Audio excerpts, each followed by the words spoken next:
Yeah, good afternoon.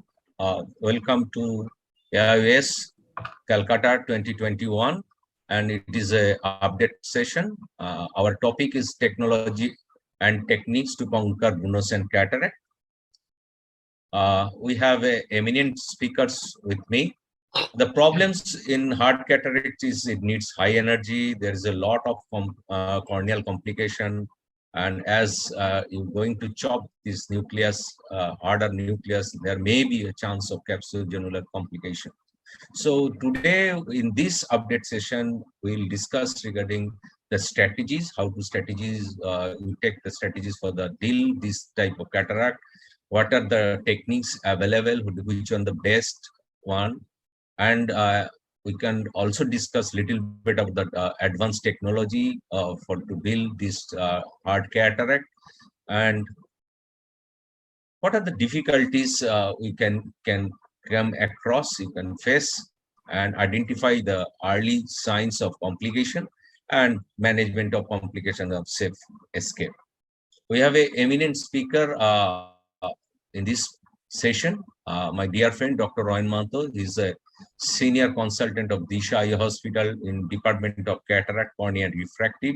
He's a well-known face and in India, and received many awards in regional to international. He is the first, probably first one who received the Golden Apple in 2009, uh, and he got the best of show in 2000 AO in 2017. His topic is backup strategy for Brunos and cataract. And our next speaker, Dr. Love Pechgue, is the most dynamic practitioner in our city, and he is a very enterprising personality. He is a director of Netralayam and BVI Foundation VIP. He received many awards, including Grand Prize in APCRS and Best Video Award in OSWB and CAL. His topic is basics of vertical chopping.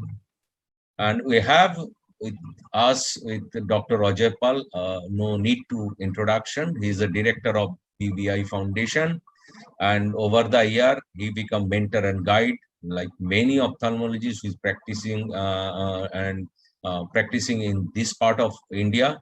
In one word, he has become a Dronacharya of emancipation in this part of India. We have with us Dr. Siddhartha Ghosh. He is one of the leading practitioner in Calcutta, in senior consultant of GD Hospital and Diabetic Institute and Apollo Clinicals Medical Center. His topic is management of complication and safe escape. And me as a chief instructor, Dr. Arup Bhumik, I am a senior consultant of Disha Eye Hospital, and my topic is technique and technology for Brunos and cataract. Over to Dr. Mahant, please. Thank you, Dr. Bhumik, for such a nice introduction, and good afternoon to all and all. So today, my topic will be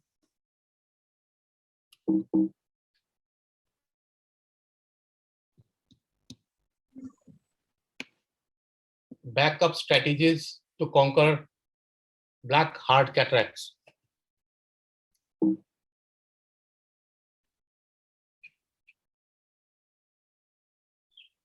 Just a second.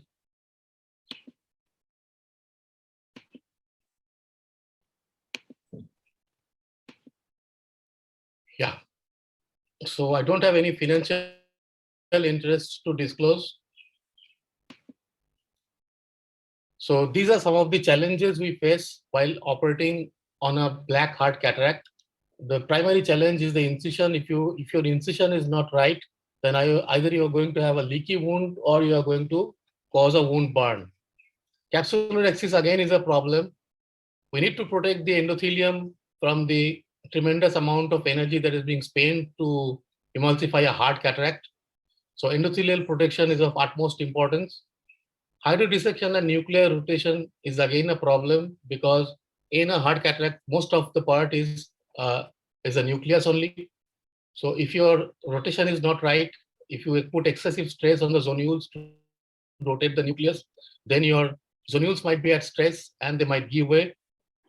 Your primary aim should be of reducing the phaco energy, and you might have to deal with coexistent dehiscence or a lax posterior capsule.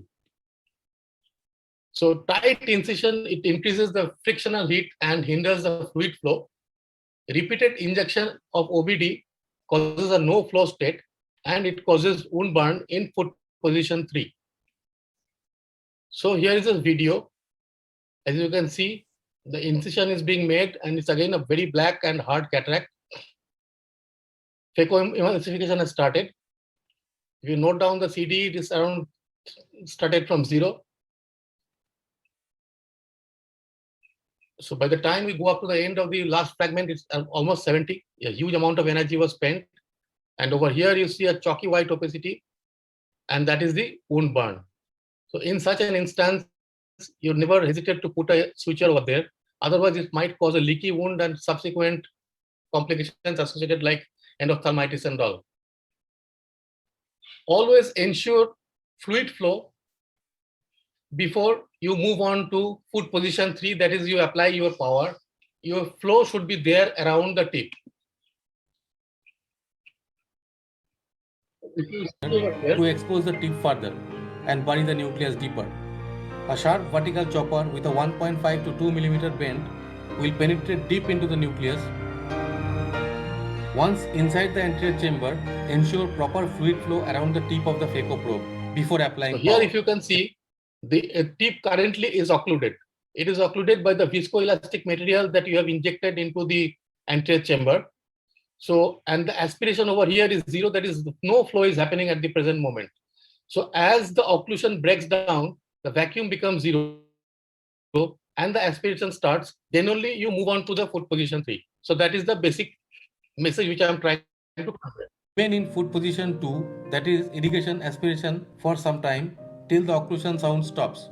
Then move on to position 3 after proper fluid circulation has started, or else heat will be transmitted to the endothelium, causing injury.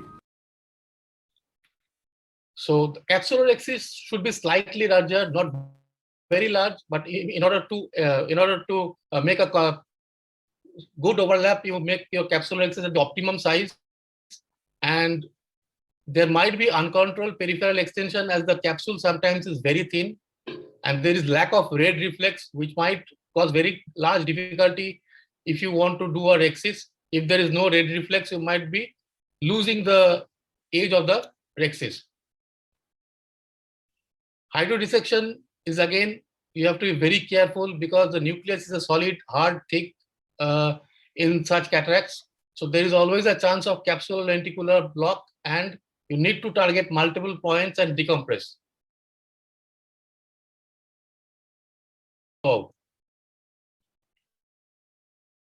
So again, this is another video.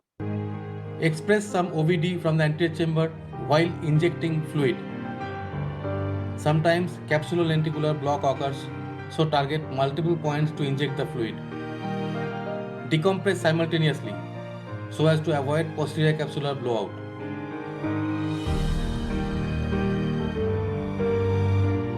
The capsule is sometimes quite thin and sometimes extend to the periphery uncontrollably. Once extended to the periphery, it may not be brought back, and hence phacoemulsification may be extremely dangerous because of the chances of nucleus drop. The size of the rhexis should be adequately large, in other words, not too small, so that in case of converting it to a manual SICS or ECC, one can easily express the nucleus out of the bag. Nucleus rotation in some cases is easy, but many a times the corticocapsular adhesions resist nuclear rotation. Forcible rotation leads to zonular dehiscence. You should be very careful while doing hydrodissection, as the fluid wave is not clearly visible due to the density of the nucleus.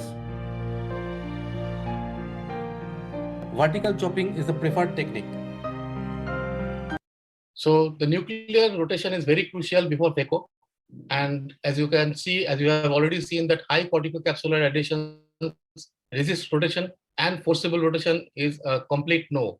it will lead to zonular dehiscence and further complications. The reported average endothelial cell loss after phaco varies between 4 and 25%. So in order to prevent that, we have two kinds of viscoelastics in our platter. One is a dispersive viscoelastic, the other one is a cohesive viscoelastic. So in case if you target a hard cataract, then it's better to use a cohesive and a dispersive together. So it's called a soft shell technique. A lower viscosity dispersive OVD and a higher viscosity cohesive OVD into an inner and outer shell respectively. So over here, if you can see, the dispersive coats the endothelium and the orange one is the cohesive, which sits just below the dispersive and in front of the lens capsule. So this is a small video on that.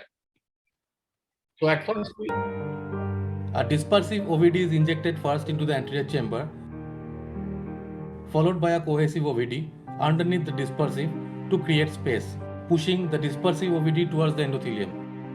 This is called soft shell technique, described by Steve Archinoff. to better impale the nucleus, you must retract the irrigation sleeve maximally as much as possible and bury the tip. A very sharp vertical chopper will best incise into denser nuclear face without displacing it. So as you can see over here, the nucleus. Brown nucleus is about 4 to 4.5 mm thick. Initial sculpting weakens the core of the nucleus.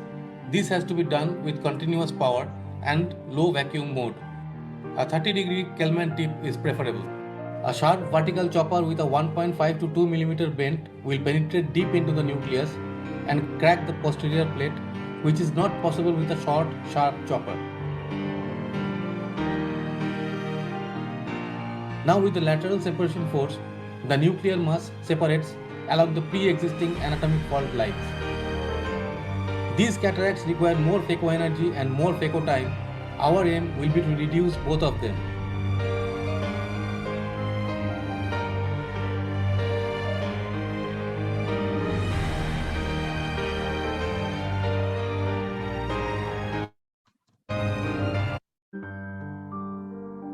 So after the fragments are separated, they are emulsified using torsional or hyperpulse technologies.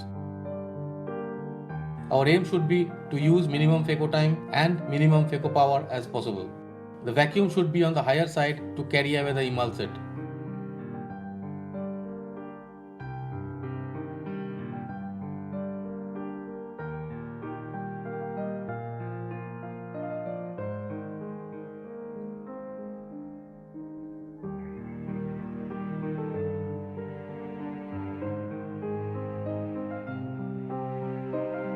Protect the endothelium adequately and then again proceed.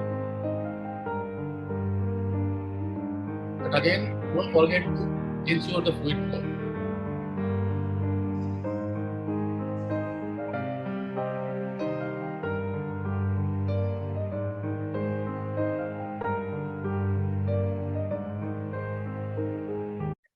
Glaciers on the roof of the tunnel in order to keep it cool.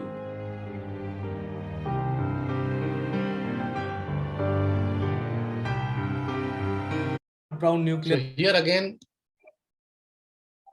If chopping and lateral separation is not achieved at one single go, multi-level chopping is employed. That is, the nucleus is impaled at a deeper plane before further employing lateral separation force.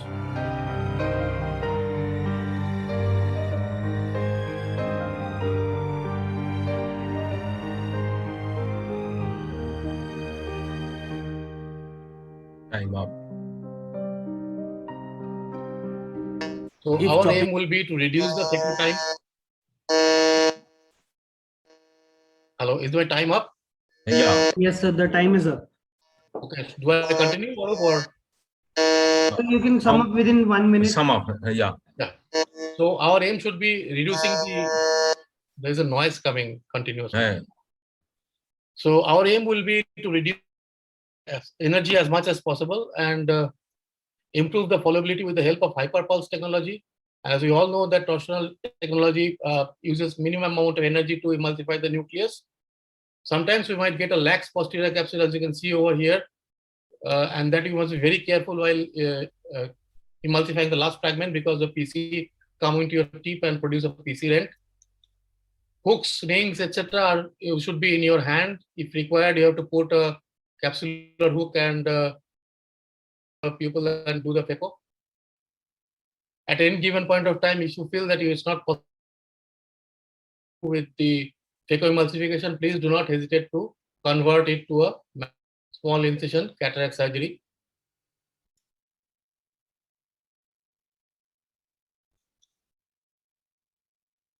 Thank you so much. Thank you, Dr. Mohantos. There's a nice overview of how to deal a hard cataract, a raw hard cataract. I would like to invite my next speaker. Is Ajoypal is here? No. I'd like to invite Dr. Lobh Kachhue to present his topic, the basics of vertical chopping. Dr. Lobh, please. Dr. Lobh, please unmute yourself.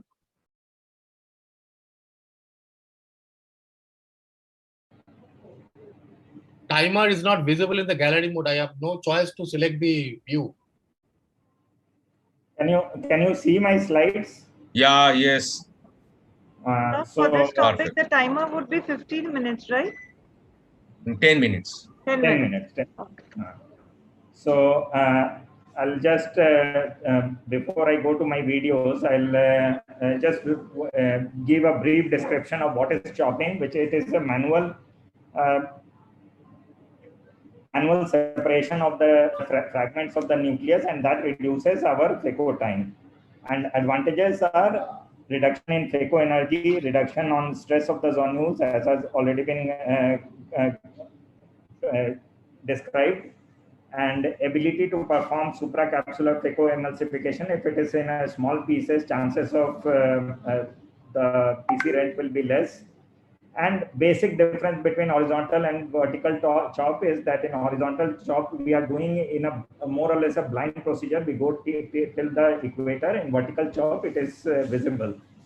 So let us, since time is less, I'll go directly to my videos. And since the topic is vertical chop, I have shown various grades of nucleus, and to start with just a normal NS2 grade. And what you can see in vertical chop is visible just near the phaco tip. You disengage and break the nucleus into the small pieces. It can be done in two ways. Here, what you are seeing is that the nucleus is being chopped, and then the segment removal is being done simultaneously. Alternately, what we can do is that we can divide it into multiple small pieces and then finally do segment removal. Both are fine, but it all depends on the choice of the surgeon. And you have to be very careful always while doing the segment removal, be in the center. And as you can see, the phaco energy used will be very less if you do it properly. And in this case, it is just CD of 2. Now coming to a slightly harder nucleus, which will be around NS3. And again, compared to a softer, this will be easier to chop because you get a better grip of the nucleus. And always during chopping, we should be careful that we don't break the occlusion. So the chopper or dialer, in my case, I mostly use the Sinskey hook, and it should be just lateral to the edge of the phaco tip, so that while breaking it into small pieces, the occlusion doesn't break. And what you see here is again, same procedure I'm doing is that doing the segment removal simultaneously along with the chopping. And as in slightly harder, you get a CD of 10.5. Now comes the real issues, what we are discussing in this session, which is a total cataract. And what here you see, we are measuring the rhexis size using Varian, and the size is 5.5. The actual rhexis is maybe less than 4 millimeter. So it is always better to make a relaxing cut, because unnecessarily in a hard nucleus will cause stress on zonules and end up with complications. So we should not worry about 5.5. Even slightly larger than that is acceptable, but the comfort of chopping has to be there with the adequate size rexes. And in this, the viscoelastic can be a dispersive viscoelastic if we are using forceps. And as you can see here, we are making a big crater in between because of the hardness of the cataract, and then start chopping. And most important in this is breaking the posterior plate of the hard nucleus. So here you see that my technique has changed. Now I'm chopping mainly and not doing the segment removal simultaneously. And that is more practical in case of harder nuclear. And if you could notice, the video is absolutely unedited, just the speed has increased, and with very small pieces are being chopped. And once you are comfortable, bring it in the center and do the segment removal. And always we have to break the its connection with the posterior plate. That is the key in this case. And as you can see, half of the nucleus has been moved out of the bag because posterior plate is still intact. And to reduce phaco energy, we have to cut the posterior plate and then remove that segment. Again, this was possible because of the larger size rexes. In a small size rexes, this will not be possible when we are dealing with hard brunescent cataracts.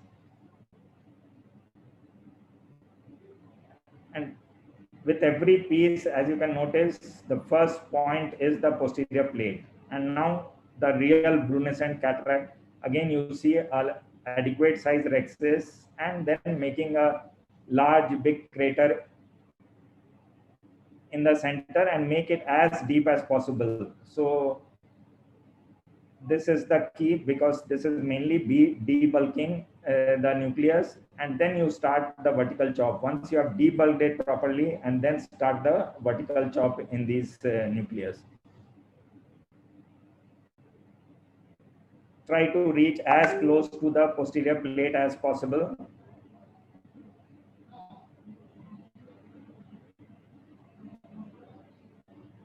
And since the phaco energy will be much more higher in these cases, so frequent use of viscoelastics, and preferably a dispersive viscoelastic to protect the endothelium, as Dr. N has already covered. And then start chopping every 1 to 2 clock hours.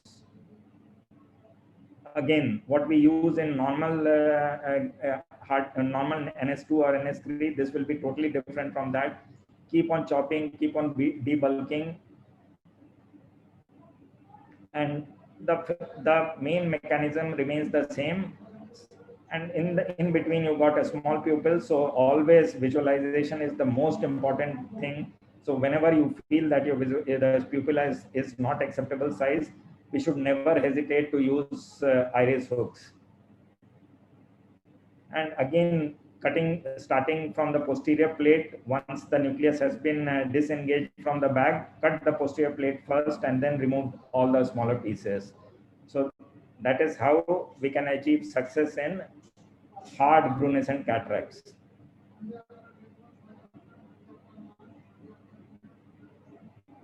And it's done. So, and again, the last variety, what I would present in my video is the small hypermature cataract with a small, it is a hard cataract only, but floating, because the peripheral cortical fibers have got absorbed and the nucleus is mainly mobile. So chopping in this becomes more difficult because we don't have the cushion of the epinucleus in these cases, and the nucleus, we don't get proper grip on the handpiece. And I tried to remove it, but that was not a good thing to do considering the size of the rexes. So always try to chop it and multiple small pieces. And see, this is a classical vertical chop.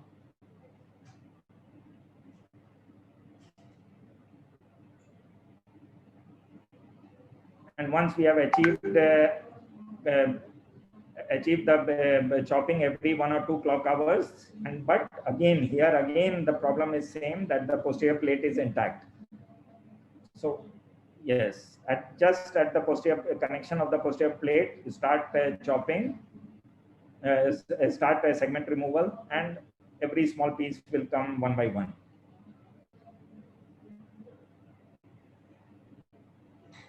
So total 5 varieties, and all of them having the vertical chop technique.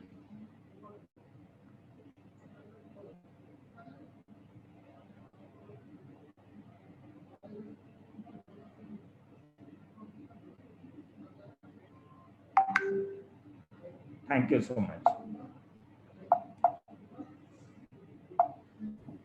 Thank you so much, sir, for finishing your talk before time.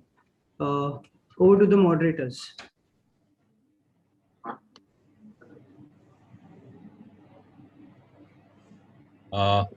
Thank you, Love. Excellent overview of basics of vertical chopping, how to deal the softer grade 3 nucleus to hypermature to hard Bunsen cataract. I think the next speech of is Dr. Ajay Paul. Is she joined already? Yes, sir. Yeah. Dr. Ajay Paul has joined. Just sir. joined. Yeah. Welcome, Dr. Ajay Paul.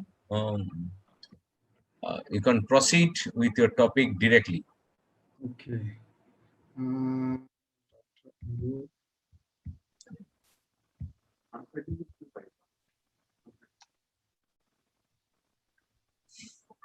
Is my video visible? Sir, not yet. Not yet. A PowerPoint not open yet. Just a video.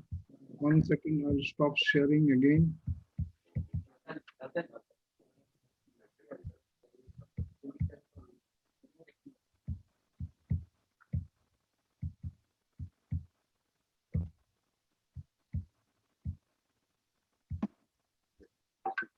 I'm having problem. I think you are sharing. Perfect, sir. Perfect. Is my screen the seen there? Yes, Yeah. you can see the screen. Yes. But I'm open the video. Is the video seen? No. No. Ajay, first you have to open the video and presentation and then share the screen. You I have first opened- open the video first. Yes, I've opened the video. The video. Stop sharing first. First open the video, then you Minimize share the screen and then share the screen and then maximize. Something is going wrong in my So, audio stage. Can you see the video in your laptop? Yeah, I can see the video in my laptop. So just share that screen. See, there is I see Arup. Now you can see. No, we No. cannot see the. Now play the video. Now play the video. Yeah, I am playing the video. Sir, you first open your video and select. You just go to share screen and select on the video. Okay. Click on video and then share a screen. My video is open in my window. No, there are five I have, options. Which one you are going to share? So out of that, you select the video one Yeah, I have selected the video. from the white screen. From the white screen. Yeah, White white screen. screen. So I'm sharing again. Yeah. Sir, You see the white screen? Yeah. Huh? Yeah, we are seeing the white screen. Just two files. Hard Yeah, cataract high. I'll suggest just play the video. See, the video is playing in my. So you are not sharing that screen. That Yeah. Yes, came just Now you came have to- for a just came a glance. Ajay, minimize this white screen. You can minimize. White screen, minimize the white screen. Yes, I think. Now, can you see? No. No, sir. Minimize the white screen. you minimize the current screen. Current screen. Current screen is my this video. Sir, So you need to start sharing again. Now you share.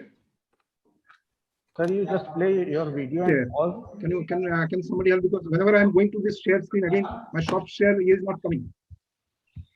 Sir, I think there are some technical issues. Can we take your talk next? We are falling short of time. We'll Okay. take another talk and someone else will guide you for the same. Okay. Okay. Yes. So I'll presenting my.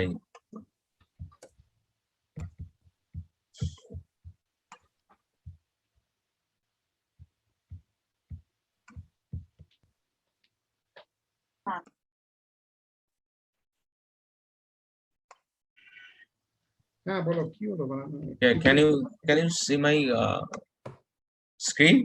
Is my screen is visible? Yes, Hello? sir, it is visible. And Okay. you're audible. Okay. So my topic is techniques and technology to deal the Brunnesen cataract. I'll deal in my topic. I'll deal with the absolutely Brunnesen cataract, how to manage it. I have no financial interest to disclose.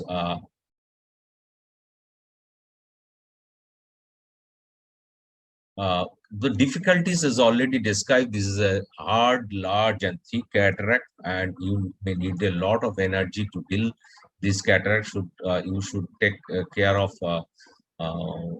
your corneal endothelium. And the problem is, co-host has asked you to start your video. Is coming in my screen. I don't know what is it. So it is sometimes it is associated with Arcus senalis and Arcus senalis, which actually disturb the visualization, and it has a floppy and thin capsule and maybe inherent zonular weakness. And the main problem is to do the posterior plate. So whenever we try to divide the posterior plate, we sometimes exert a little bit more pressure to divide the nucleus. So what happens? This actually create the zonular problem. And the another commonest problem is the capsular rupture in the just behind the equator. Here it is commonly occurred if you put a little bit of more pressure during the chopping. So these are the technique which is mostly follows the most popular technique is a deep cataract and vertical chop. Though some surgeons still believe the hard cataract is best dealt with the stop and chop technique. The basic mechanism of stop and chop and deep cataract and vertical chop is basically same. You see, it is actually the debulking the harder material of the harder nucleus. This is the different step of the how to deal the hard cataract. The most difficult part is the divide the posterior plate. So I will describe the technique where you can proceed without dividing the posterior plate, how to go without dividing in the posterior plate in first attempt. So my preferred is the vertical chopping, and it is important to set your machine, know your machine, and setting which is required in this for the particular cataract in this particular machine. So this is depend on how you set your machine, depends on your phaco tip, what gauge of phaco tip you are using. If you are using the thinner tip or smaller tip, there is a lead, your vacuum holding capacity of the tip will be less. So you have to depend on more in a sculpting rather than a holding. So as already discussed, it is required is a large rhexis and the large debulker. Let us see the how problem happens in that hard cataract. It is a quite hard cataract and Brunnesen and a little bit of hypermaturity with this cataract. I am getting the nucleus in the first attempt is a good division. You see that my debulking is quite enough, but whenever I try to chop, you can see my right hand phaco tip is going the opposite direction without my notice, because I try to crack the actually posterior capsule here, posterior plate here, and in one go. So I am applying little bit of more force to divide the posterior plate. This is actually unnecessary sometimes. You can see this, my right probe when I'm holding, my right probe when I'm holding is going absolutely right end, and what eventually happened, there is eventually opposite direction, there is a zonular dialysis. So whenever you do a hard cataract with a little bit of zonular compromise situation, you have to be very careful where you are holding, how much pressure you is giving, how much your phaco tip is moving. This is another case. This is a good debulking. After good debulking, and I am doing the chopping, and I think I am in the right plane. I got the first crack as usual, and I'm just fast forwarding this little bit and getting the second chop. And you just notice during the manipulation, you just notice the rhexis margin of this case here in the left side. You just notice the rhexis margin. Whenever I am try to chop and rotate the nucleus, here the rhexis margin is coming toward the center. That means there is some kind of, you can notice the rhexis margin here is come toward the center. So some kind of zonular problem is there. In that moment, if you feel there is some amount of zonular problem, put capsular hook immediately to stabilize the capsular hook. But I just ignore this problem and try to remove the large chunk of nucleus out of the bag, and eventually the zonular dialysis happened. And so I eventually, at the end, I put the capsular hook and I complete my surgery. But yes, this may create a larger problem. So capsular stress is, this particular case is excessive separation force by the chopper and the counter force by the phaco tip. And there is whenever give a more pressure in the left hand, must be some kind of torque of the nucleus. This torque of nucleus, the bulky nucleus, creates some amount of pressure in the zonular area and create the zonular dialysis. So this is the one problem. So it is not wise always to crack the plate in the first attempt. I try to crack the post plate and exert more and more pressure in the nucleus. So what will be the ideal position for holding? It should be within the area. This is not ideal area for deal the heart cataract, but some surgeons prefer to do here. Those do at the horizontal chopping. But most of the vertical surgeon who deal with the vertical chopping in this type of heart cataract, it is better to hold the nucleus inside the capsular rhexis area, but it is well far from the at least 2 millimeter far from the central area, because the central should have the quite enough debulking area. This is how we go for the debulking. You go a deep and larger catheter, or in a very small but very deep catheter. But both the techniques is very good, but your technique of chopping will be little bit of difference of both the technique, and you will get a different kind of pieces at the end of the chopping. So you have to be careful whether you are planning to a deep catheter with a smaller size or a deep catheter with a larger size. I am showing it is a letter. The multi-level chopping, as described by Dr. Mohanto, it's a very good technique. How you go with this? You debulk the central part, hold the upper part of the nucleus, get a crack, and then initiate the crack as far as possible. Then holding the lower part of the catheter and finish the crack up to the posterior plate, cracking the posterior plate. This is a video of how to go about the chopping.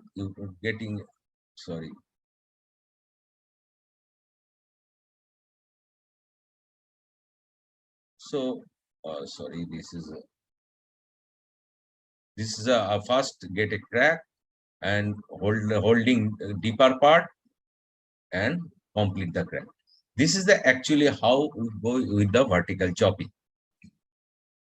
Now let us discuss this particular case. I want to discuss is, sorry, my video is not running.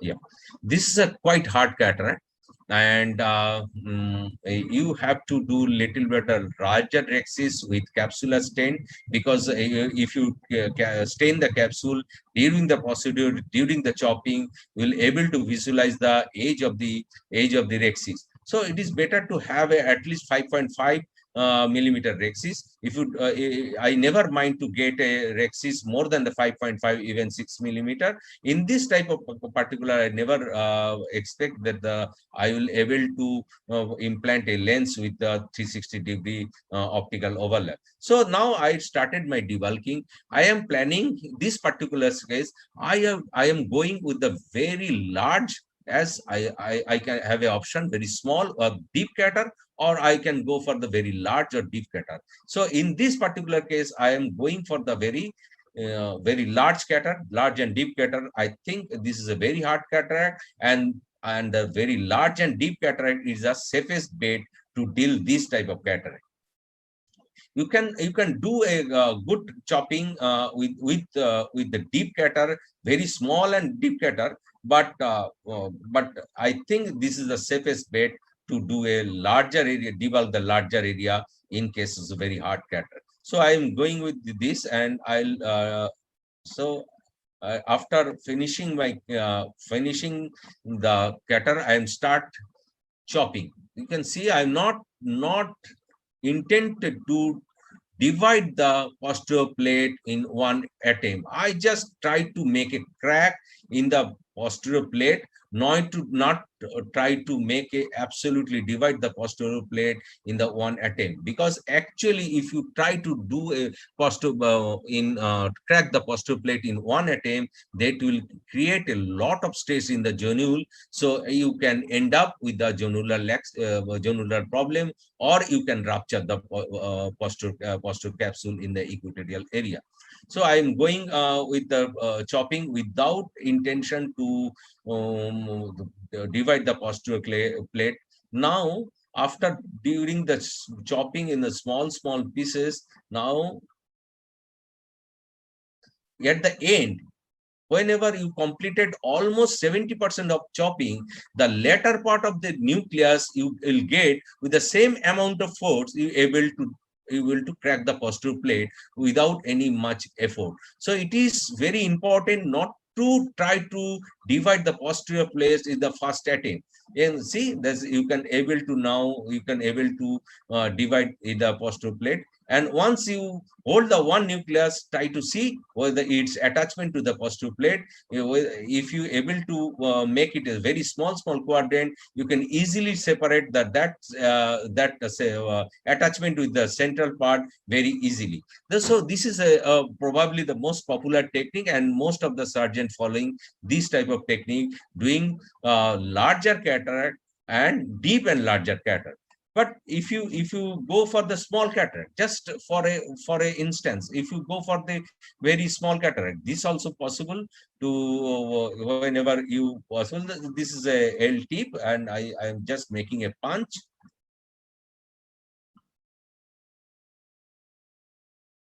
Say this is actually very small area of cataract, but very deep. Now, if you holding the just near the center of the nucleus, so it is very easily to divide the posterior plate in one go. But in the same time, you need to apply more force in the left hand chopper. So remember, if you have a small chopper, you are able to crack the nucleus in one go. You can see there's the same type of cataract, same type of hardness. Yeah, but this type of chopping technique, you need very your skill level, chopping skill should be very high, because it is margin of safety. This type of chopping technique is less rather than the previous technique. You can see this is a one go. I can able to divide the nucleus in because I am holding near to the center and applying force, and it is very easy to divide the posterior capsule.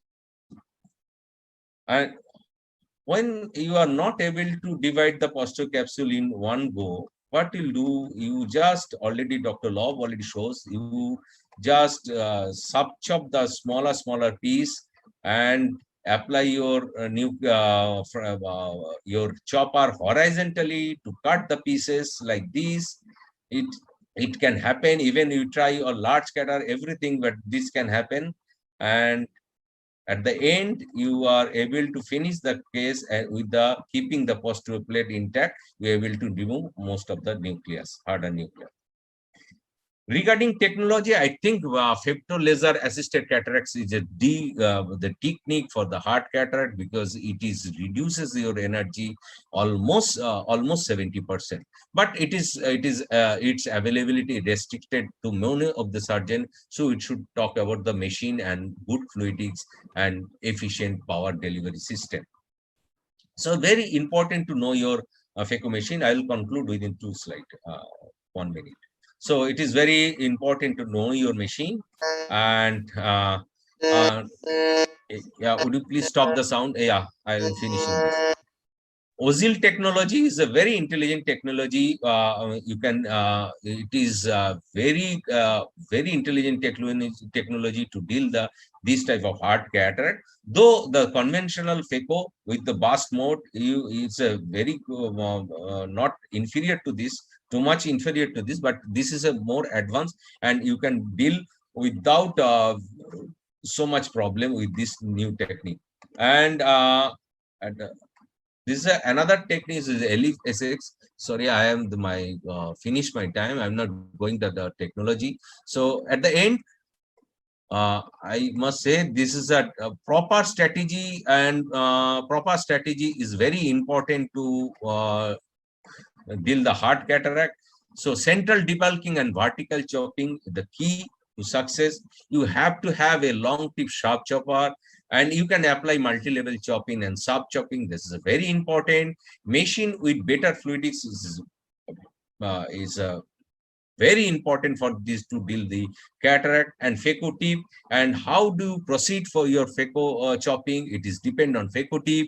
If you are using balance tip, if you are using balance tip, which is available in Centurion machine, it has a very less capacity to hold. So you have to more depend on the sculpting. Whenever you use a easy tip in the in Ottilie machine, it has an excellent holding capacity. So you can less sculpting with more chopping. You can. So you have to modify your weight.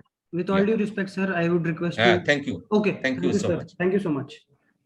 Sir, may I please request our moderators to call upon our next speaker? I think Dr. Ajaypal is here.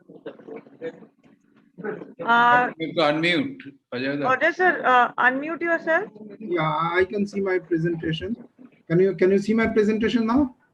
Yeah. Yes. Yes, it's visible. So I'll just make it full screen.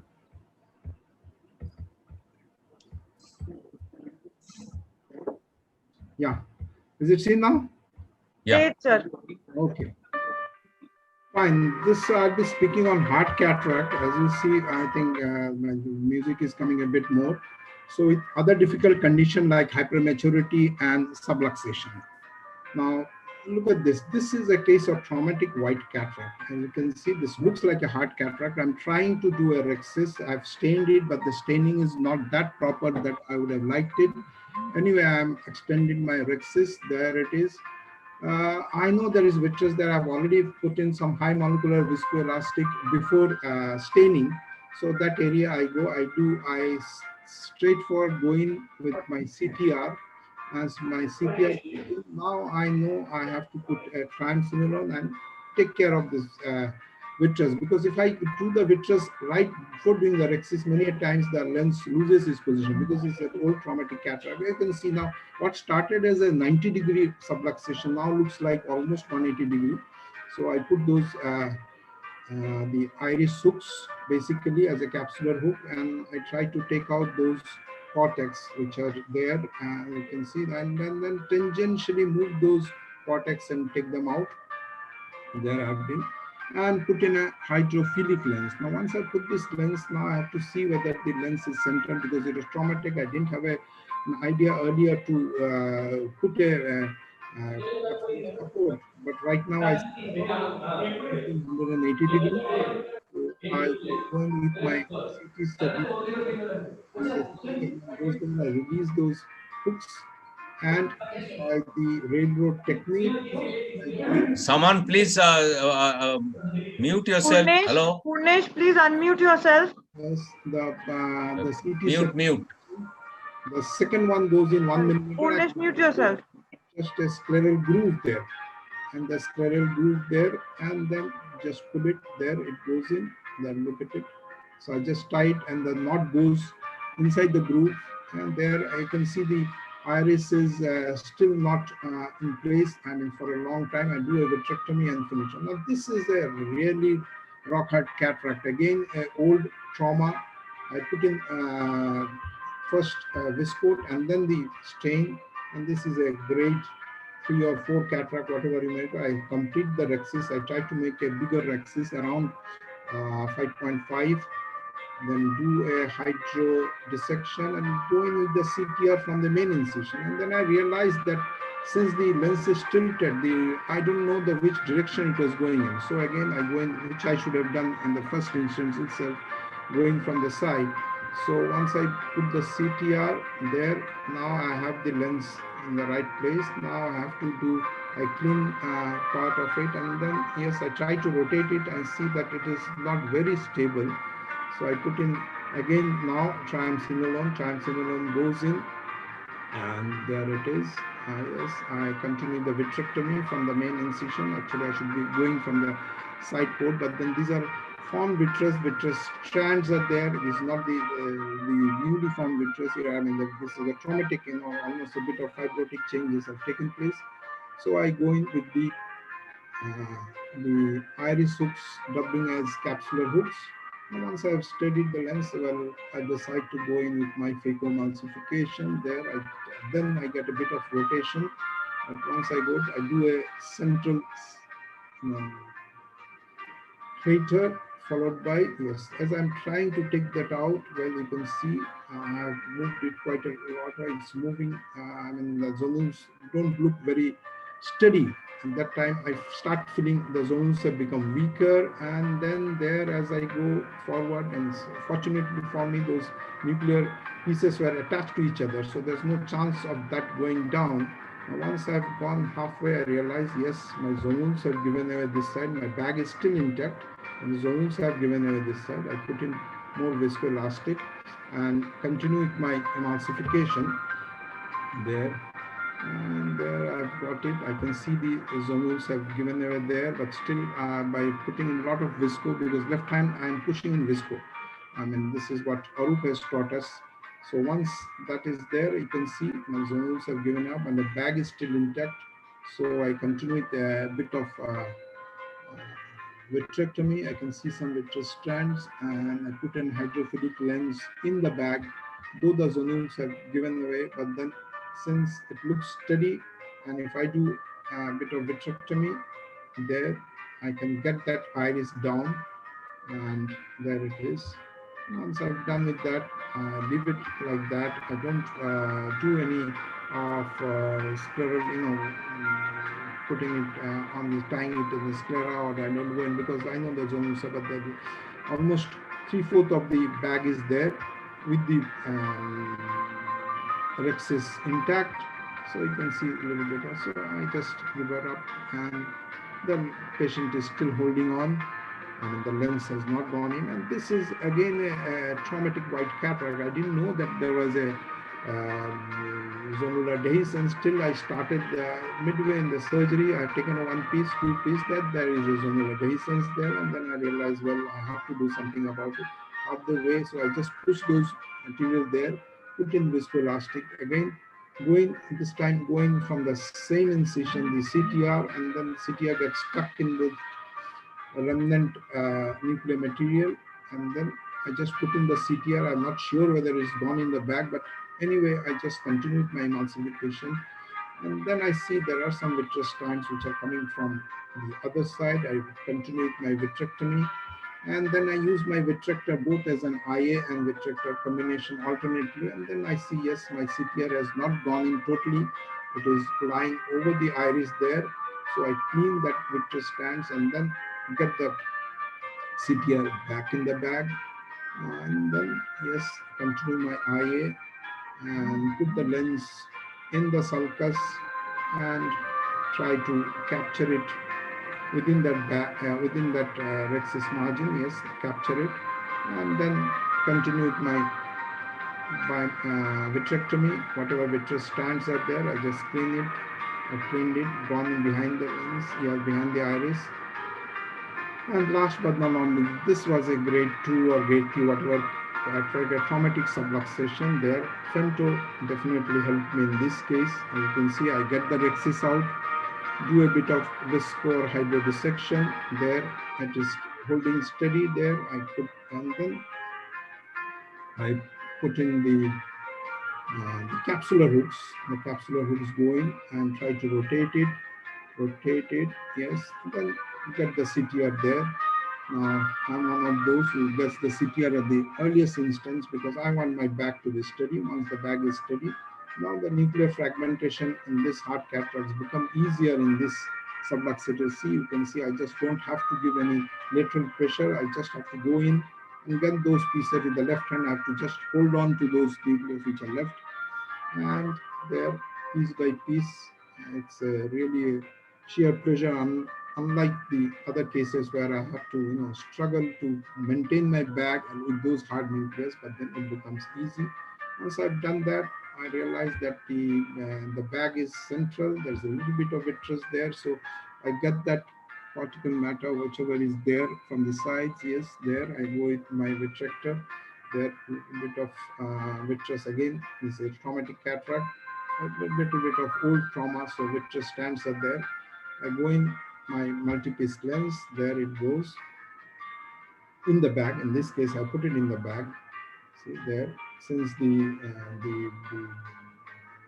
luxation was not that, it was hardly 90 degrees, so the lens goes in the bag. It is quite central, and the lens is still maintaining the central position. Thank you. Thank you. Sorry for the hitch up, but then, well, thank you. Thank you. Thank you, Dr. Paul. It's an excellent presentation. So you'll wait for discussion, or you have another essay? Move to the next. Okay. So, Sir, we'll do a thing. We'll move on to the next speaker, and just in case, at the end of the session, if we have more time left, we go for the discussion. Yeah, definitely. I'd like to invite Dr. Siddhartha Ghosh. He has a last presentation. Today's update is the early detection and management of complication. Over to you, Dr. Siddhartha. Thank you, Arup. Am I audible and are the slides visible? Clear. Okay. Clear. Right. Thank you, Arup, for including me here. And today I'm going to discuss about the early detection and management of complications.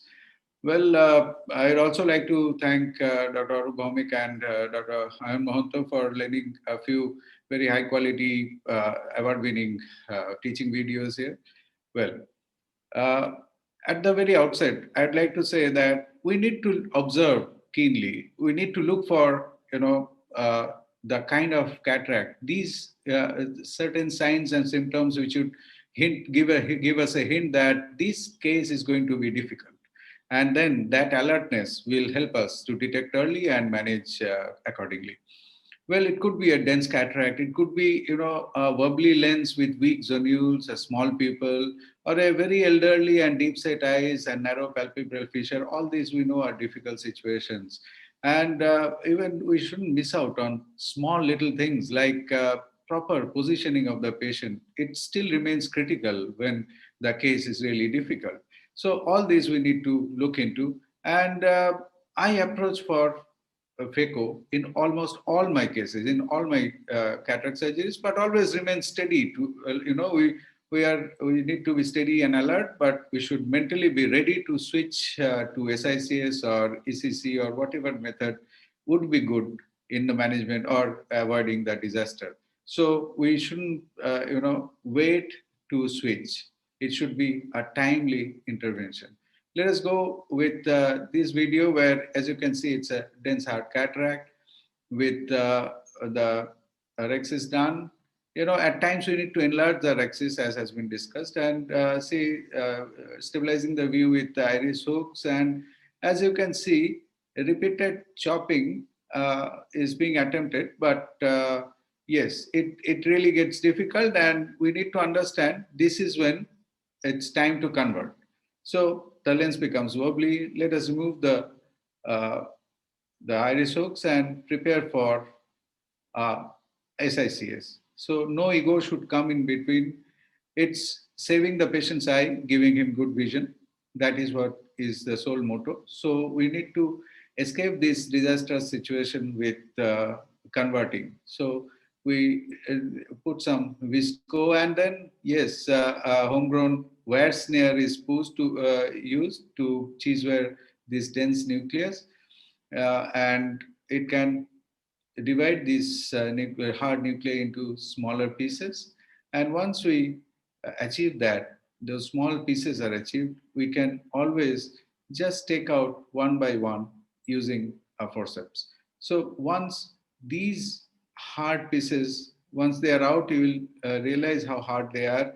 And once these are all taken out, we can always go ahead, clear up the cortex and implant a lens, right? So that is how we can manage these cases without going in for our ego to complete a phaco.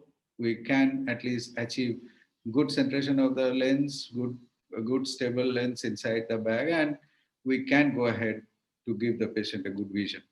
Now, this is another hard cataract. This is hard, but not as rock hard as the one before.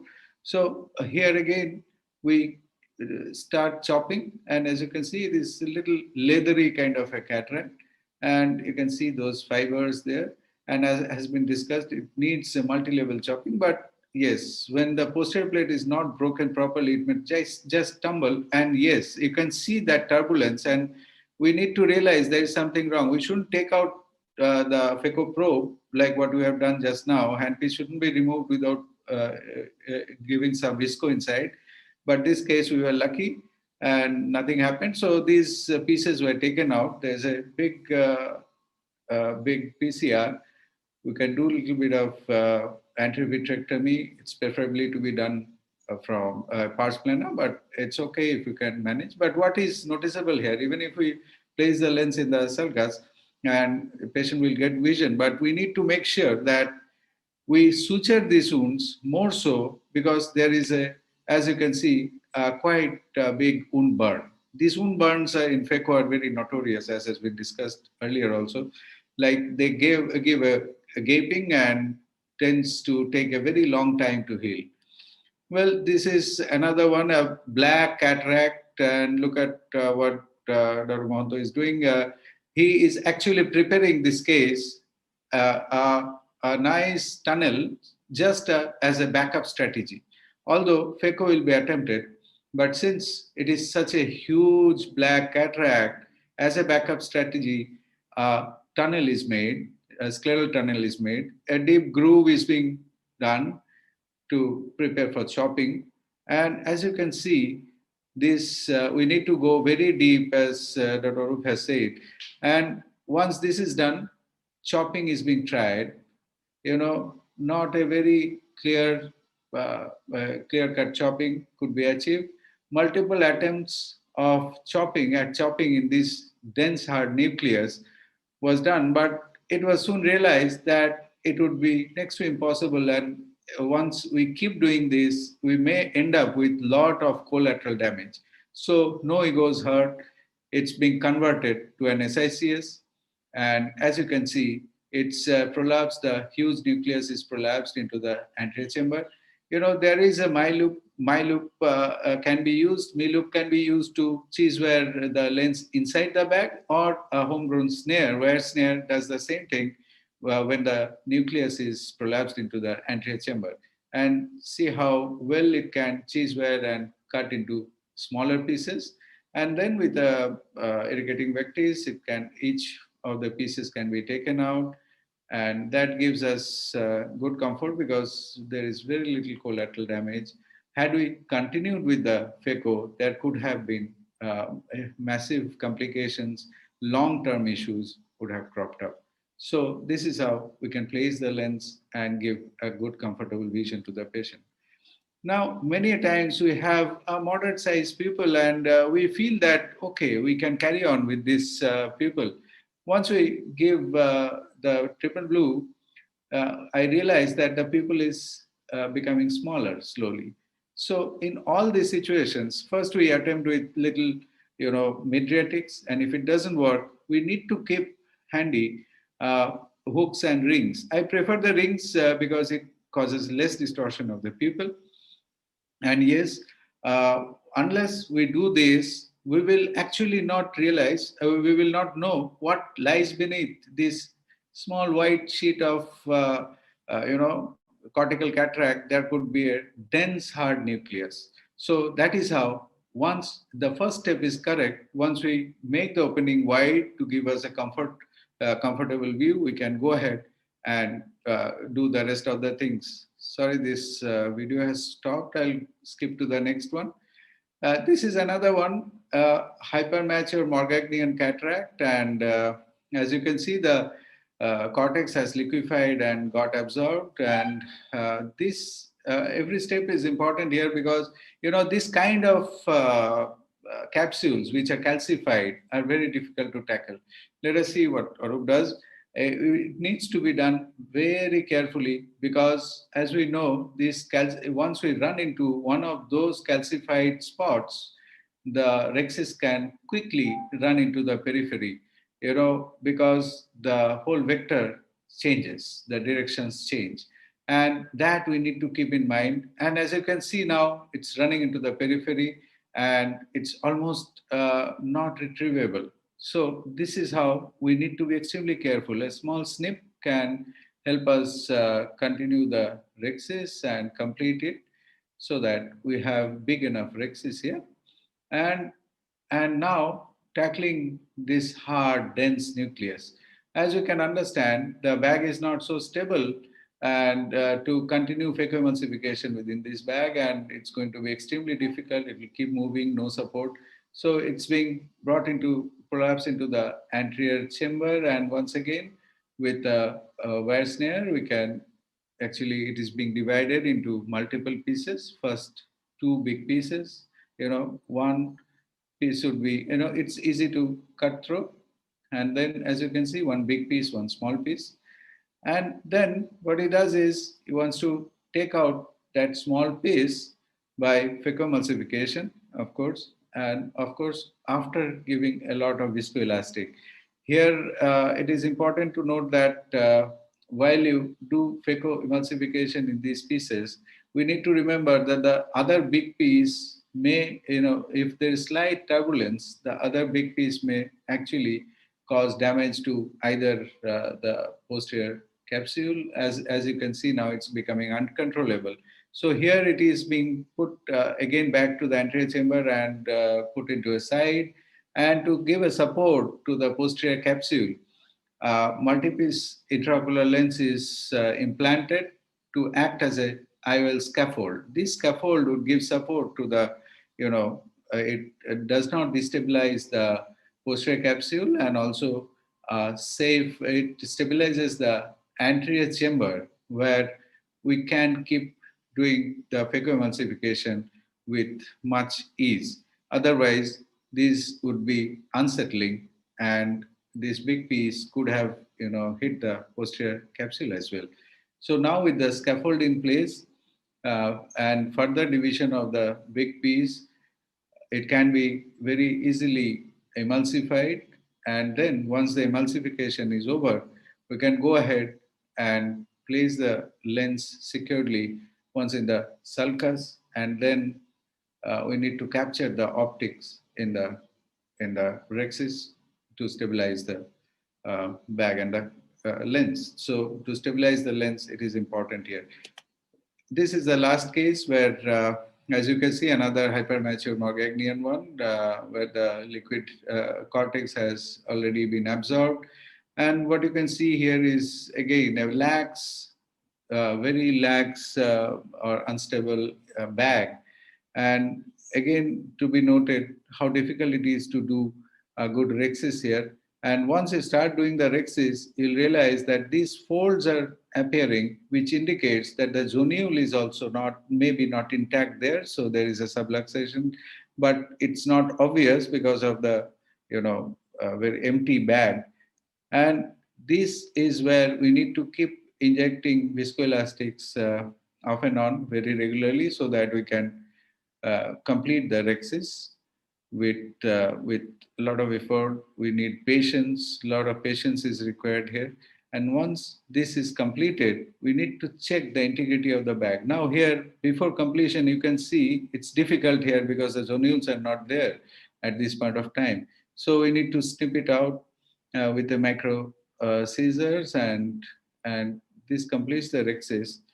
But for any further management of the nucleus, what we need to do is we need to put a lot of viscoelastic and then stabilize the bag.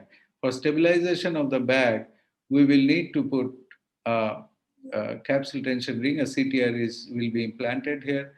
And with the CTR, the bag needs to be stabilized because the size of the rhexis will not allow, it needs to be extended further. It needs to be made bigger because it will not allow prolapse of the nucleus in the anterior chamber if we want to manage it. Now a small snip is made and the rhexis is being extended. Once you put the CTR, the bag actually becomes quite stable, and that is how it permits good rhexis here. And then what we need to do is take out the nucleus out. So what he does, he gently inspects the bag properly and then takes the nucleus out in the anterior chamber. And once this is done, the bag is properly inspected after inflating with a lot of viscoelastics. And thereby, it's obvious now that the bag is not very stable and we have zonular dehiscence there. So what is again done is IOL scaffold. I'll just move forward a little bit with this step. Once the IOL is implanted, it acts as a scaffold here. And once it is stabilized, we go ahead and now this nucleus has to be dealt. This time, this is something innovative. Lens cutter is being used to cut the nucleus. And it looks very simple and elegant. It's cut in a very nice way. And you can make multiple pieces as well if required. This is one big and one small. And the bigger piece is again cut into two halves. So this becomes really small pieces. And then phacoemulsification is carried out. Once the phacoemulsification is done, the lens is properly placed and stabilized, and vitrectomy had to be done, and later on a little bit of triamcinolone is given to look at if there are more vitreous stents. If it is not there, it's closed. Thank you. Thank you so much.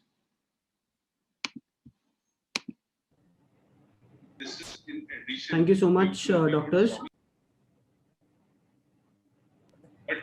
Now, we do have 10 minutes for panel discussion. So I would request the moderators and all the speakers of this session to go ahead with the panel discussion till 2:55.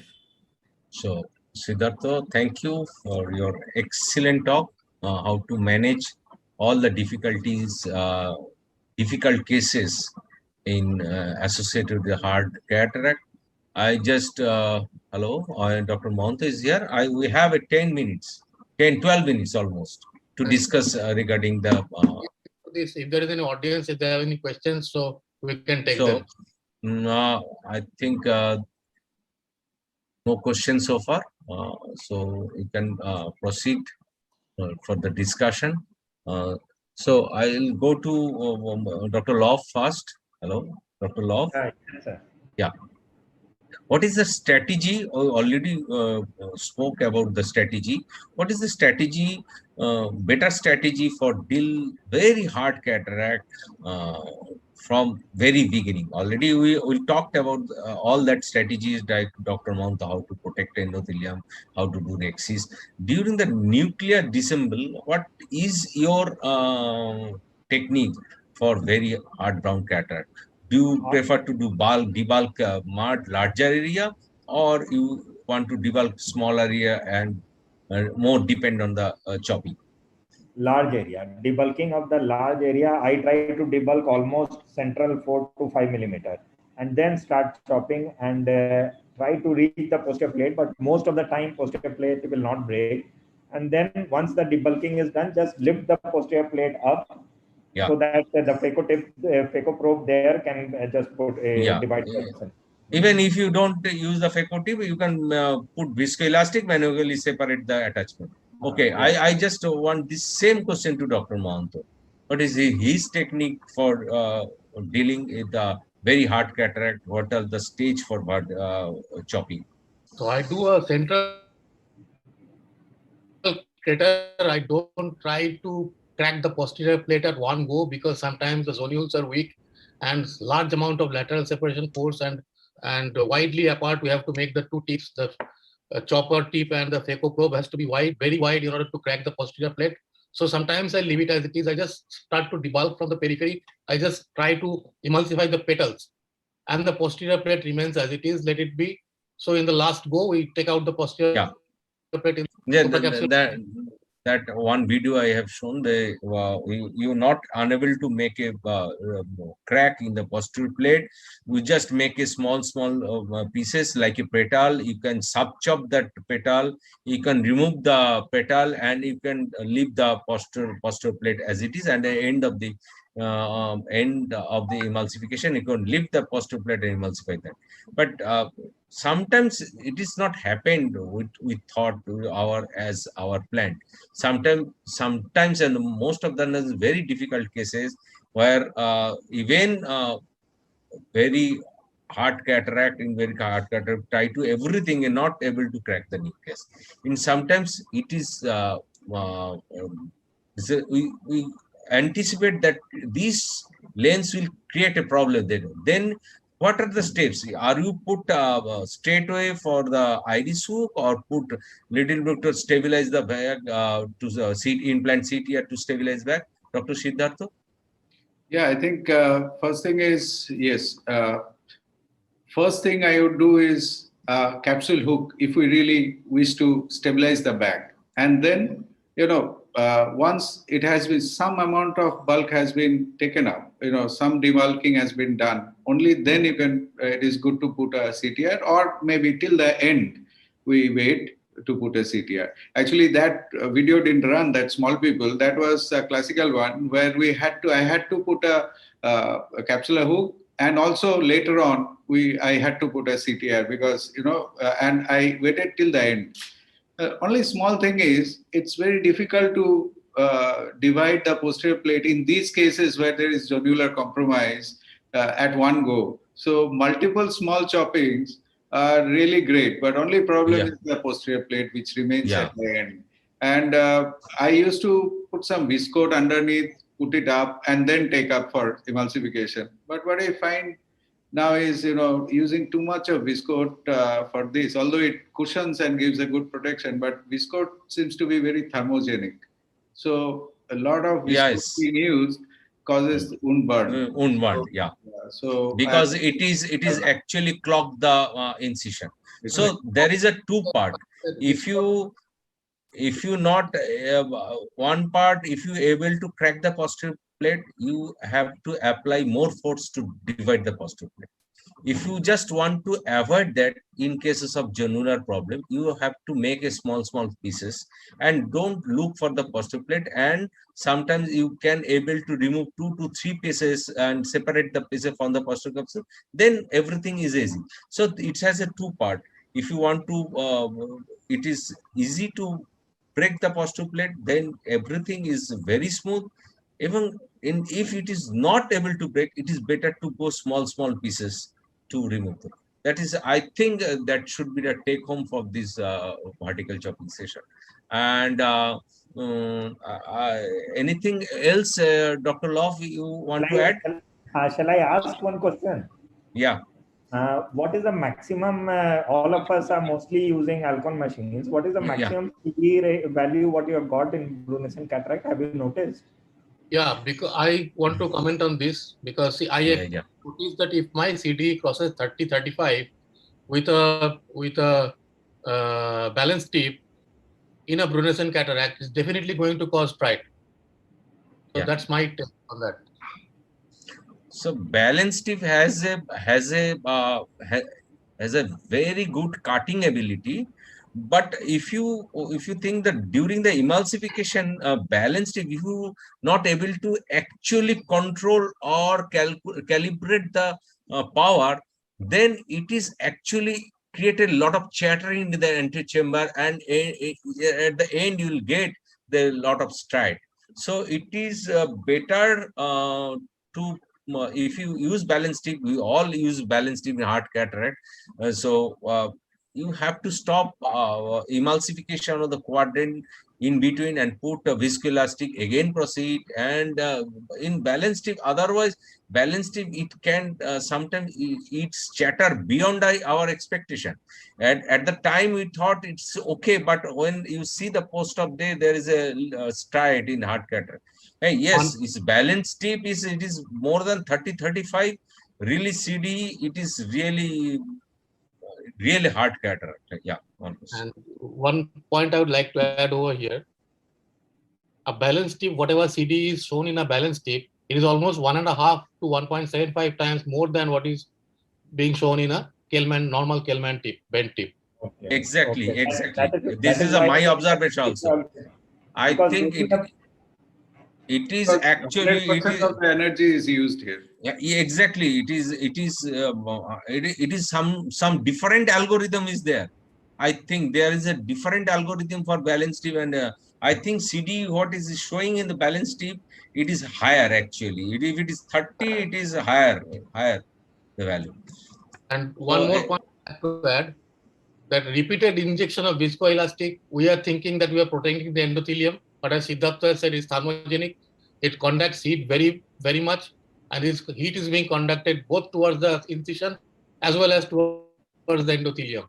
So whenever you are putting viscoelastic, ensure that your fluid flow is there before you move on to foot position. Yeah, exactly. Our viscoelastic concept of viscoelastic to protect the endothelium basically. So it is no use for in a space occupying part over the iris. So you have to remove the even viscoelastic, remove the viscoelastic part. And what is our idea? To protect the endothelium, the thin layer which can protect endothelium. So it is thermogenic, it can create lot of burn. So you have to remove viscoelastic before proceeding to emulsification. Anything, Dr. Siddhartha, you add to deal this heart cataract? Let's discuss little bit of technology regarding the balance tip we use. What are the other technology you think this is suitable for the to deal the heart cataract?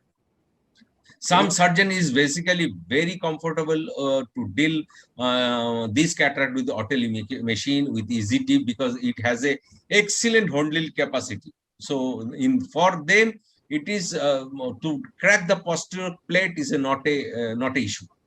I think if it is clear tip holds it better. So makes cracking easy, chopping easy. That is one thing. So and the other part is the fluidics.